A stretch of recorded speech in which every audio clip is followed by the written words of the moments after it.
تو دیکھیے ہماری کتاب ایک خواص القرآن کے نام سے بھی ہے، اور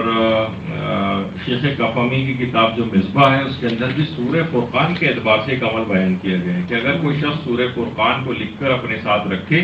تو جو بھی موذی کیڑے ہوتے ہیں جیسے جس میں جراثیم وغیرہ بھی شامل ہوتے ہیں اس سے انسان بچا رہے گا سورہ فرقان کو لکھ کر۔ اب اس میں فوراً لوگ کہیں گے کہ سورہ فرقان کو ہاتھ سے لکھیں یا اس کو فوٹو کاپی کرا کے بھی رکھ سکتے ہیں، تو ہمیشہ میں کہتا ہوں کہ جو اتنی لیزی اپروچ اگر ہے تو پھر یعنی جب بھی کہا جائے لکھ کر سے اپنے پاس رکھیں، تو جو خود سے اپنے ہاتھ سے لکھنے کے جو اثرات ہوں گے، یقیناً ایک آدمی ایک شخص اپنے ہاتھ سے لکھ رہا ہے، لوگ کہتے ہیں کہ کوئی ہماری غلطی ہو سکتی ہے، تو اس پہ اعراب وغیرہ لگانے ضروری نہیں ہے، آپ بغیر اعراب کے بھی اس کو لکھ سکتے ہیں، لیکن اپنے ہاتھ سے لکھنے کے ہی ثمرات اور فوائد آپ کو زیادہ بہتر طور پر مل سکتے ہیں بنسبت کہ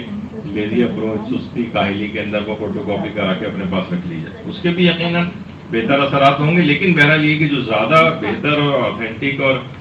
زیادہ فائدہ مند طریقہ وہ یہ کہ انسان اپنے ہاتھ سے لکھے، باوضو ہو کر لکھے تاکہ کوئی بے ادبی وغیرہ کا بھی اندیشہ نہ ہو، اور محتاط ہو کر لکھے، غلط سلط نہ لکھے، لیکن یہ کہ بہرحال سورہ فرقان کو لکھ کر اپنے پاس مستقل رکھے تو ان موذی صرف یہی نہیں بلکہ ہر قسم کے وبائی امراض اور کیڑوں سے بھی انسان حفاظت سے رہ سکتا۔ اچھا، اس لحاظ سے بھی ایک تو یہ ہے، اور ایک باقاعدہ ایک داستان ہے شگفت کے نام سے جو کتاب ہے، اس میں آیت اللہ شہید دستغیب شیرازی نے باقاعدہ ایک خطرناک وبائی امراض سے بچنے کے لحاظ سے ایک واقعہ بھی لکھا ہے جو اگرچہ ہے تو تعاون سے متعلق، لیکن میں نے جیسے ابھی اس سے پہلے آپ سے کہا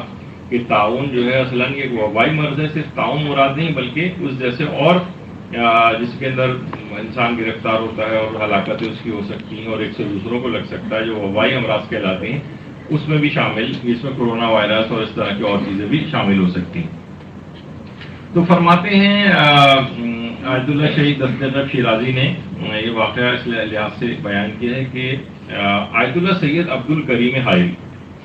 یہ آیت اللہ سید عبد الکریم حائری وہی ہیں کہ جو جنہوں نے حوزہ علمیہ قم کی بنیاد رکھی تھی، اور یہ اس زمانے میں سامرہ میں تعلیم حاصل کر رہے تھے۔ سامرہ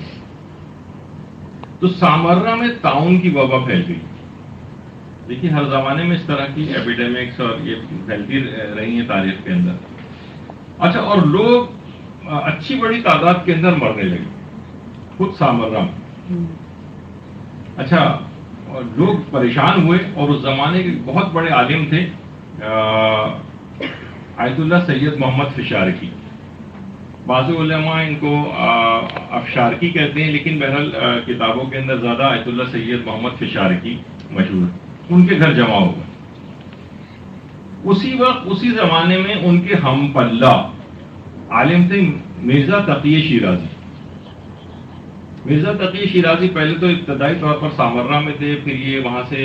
کاظمین منتقل ہو گئے تھے، کاظمین کے بعد یہ پھر کربلا چلے گئے تھے، اور کربلا کے بعد مستقل سکونت نجف میں اختیار کر لی تھی، اور اس کے بعد آیت اللہ سید محمد کاظم یزدی کا جب انتقال ہو گیا تھا تو یہ اس زمانے میں بہت بڑے لیول کے اوپر علم میں آ چکے تھے، تو اس کے بعد مرجعیت ان کے پاس آئی، اور ان کا ایک جہادی فتویٰ بھی بہت اس زمانے میں مشہور ہوا۔ تو آیت اللہ سید محمد یہ آیت اللہ مرزا تقی شیرازی ان کے گھر آئے آیت اللہ فشارقی، اور لوگ سب وہاں پہ موجود تھے، سب لوگ بہت زیادہ پریشان تھے کہ اب کیا کریں۔ تو آیت اللہ مرزا تقی شیرازی نے کہا کہ اگر میں تم کو ایک چیز کا حکم دوں تو کیا تم لوگ اس کو انجام دو گے؟ تو تمام مومنین نے کہا کہ ہاں ہم لوگ انجام دیں گے، اگر ہمیں اس بیماری سے اگر آپ بچا لیں، بہت بڑی تعداد کے اندر لوگوں کی اس لحاظ سے ہلاکتیں ہو رہی ہیں۔ تو کہا کہ پھر میں تم سے کہتا ہوں کہ تمام مومنین مسلسل 10 روز تک زیارت عاشوراء کی تلاوت کریں، مسلسل 10 روز تک، اور اس کا ثواب ہمارے امام زمانہ کی والدہ گرامی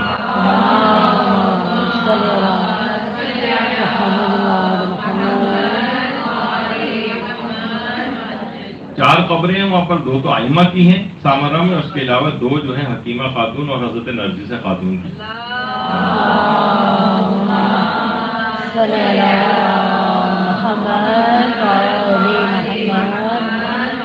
10 روز تک مومنین نے کرنا شروع کیا، جیسے 10واں روز ختم ہوا اچانک سے مومنین کے اندر جو اموات ہو رہی تھیں تعاون کی وہ بالکل رک گئی. اچھا لوگ جو ہے زمانے میں ظاہر سامرا میں آج بھی جو اطراف کا علاقہ ہے وہاں پر غیر شیعہ افراد کی بھی کافی تعداد ہے، اس زمانے میں بھی تھی. تو لوگ بڑے پریشان ہوئے جو غیر شیعہ افراد تھے کہ ہمارے ہاں تو ہلاکتیں رک نہیں رہی لیکن ان کے یہاں بالکل ہلاکتیں رک گئی. تو ان لوگوں نے آ کر پوچھا تو انہوں نے کہا کہ ہمارے جو مرجع ہیں مرزا تقی شیرازی انہوں نے ایک عمل بتایا کہ زیارت عاشورہ کو پڑھنے کے بعد اگر ہم اس کا ثواب امام مہدی علیہ السلام کی والدہ حضرت نرجس